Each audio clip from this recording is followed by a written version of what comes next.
Hello, my name is Mariana Lennon, and I am applying to be a part of the music education program here at UMD. And today I'll be giving you some tips and tricks on how to ski. First off, you need to make sure you have the proper equipment. When you go out to rent or buy your skis, make sure they're the right height, about shoulder height. If you want to go faster, you can get longer, thinner blades. And if you want to go slower, you can get shorter, wider blades.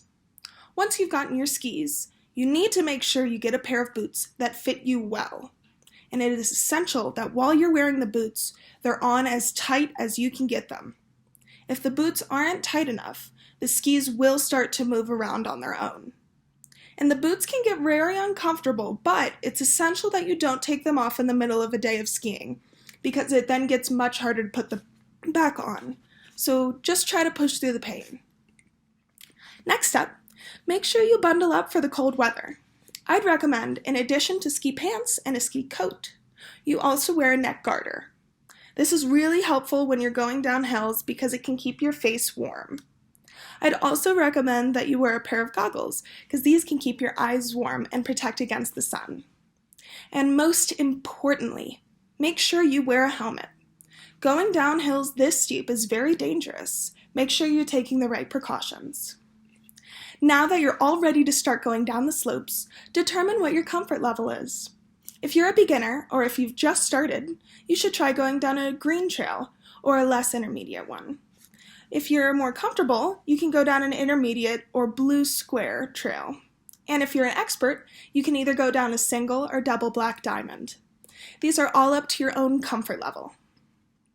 When you're ready to go down a steeper hill, you need to make sure that you're going slow.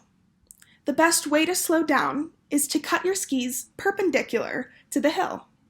The resistance causes you to slow down, and it's essential that while you're doing this, you keep your skis parallel to one another.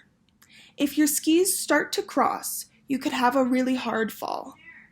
Another way that you can slow down while you're going down is using the pizza technique. This works best for smaller hills, and it's when you put the front tips of the skis closer together and the backs wider apart, and this creates a lot of tension going down the hill. This technique isn't great for larger hills because it doesn't create quite enough resistance to slow you down.